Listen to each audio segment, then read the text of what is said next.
Assalamualaikum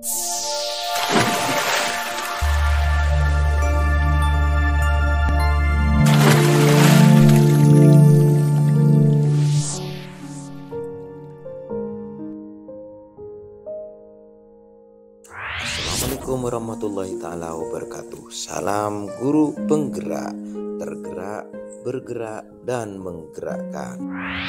Nama saya Elianto, calon guru penggerak Angkatan 9. Saya berasal dari Kabupaten Bondowoso. Kali ini saya akan membuat kesimpulan dan refleksi pemikiran Ki Hajar Dewantara modul 1.1 koneksi antar materi. Selamat menyaksikan. Ki Hajar Dewantara membedakan kata pendidikan dan pengajaran dalam memahami arti dan tujuan pendidikan.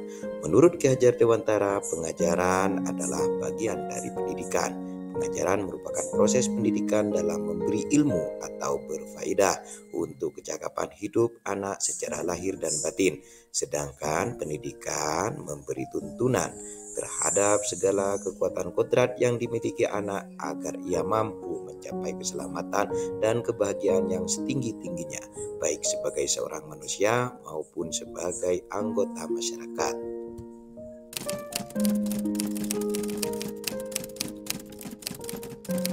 Sebelum saya mempelajari modul 1.1, saya percaya pada murid dan pembelajaran di kelas saya. Yang pertama, transfer materi pelajaran. Saya menganggap ketuntasan dalam penyampaian materi lebih penting daripada memahami karakteristik murid. Biasanya saya hanya melihat nilai murid hanya dari aspek kognitif saja. Misalnya saat mereka mengerjakan soal berupa tugas atau ulangan harian, jika nilai murid sudah mencapai KKM, dinyatakan bahwa pembelajaran sudah berhasil. Selanjutnya, murid hanya sebagai objek pembelajaran. Pembelajaran terpusat pada guru atau menggunakan metode teacher center.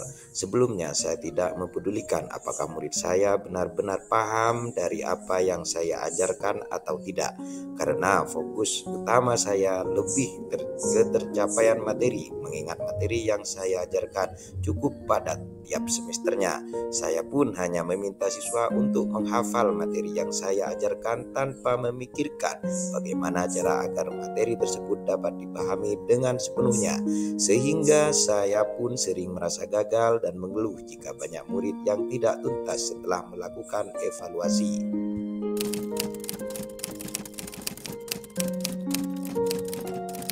Tetapi setelah saya mempelajari modul 1.1 tentang pemikiran Ki Hajar Dewantara, saya menyadari bahwa proses pembelajaran harus secara menyeluruh, bukan hanya aspek kognitif saja, namun juga afektif, psikomotor, spiritual, sosial, dan budaya.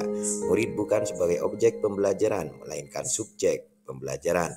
Artinya, murid memiliki kebebasan berekspresi, mengemukakan pendapat, dan berkreasi sesuai dengan metode atau model pembelajaran dan media yang sangat tepat.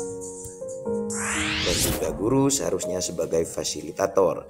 Dalam proses pembelajaran, guru pun harus ikhlas, penuh kesabaran, dengan segala ketulusan hati agar terwujud pembelajaran yang menyenangkan dan berpusat pada murid. Selain itu, saya harus mempelajari karakteristik murid karena setiap anak dilahirkan unik dengan kelebihan dan kekurangannya masing-masing. Saya harus menghargai setiap karakter murid, memberikan kesempatan untuk mereka tumbuh sesuai dengan kodratnya.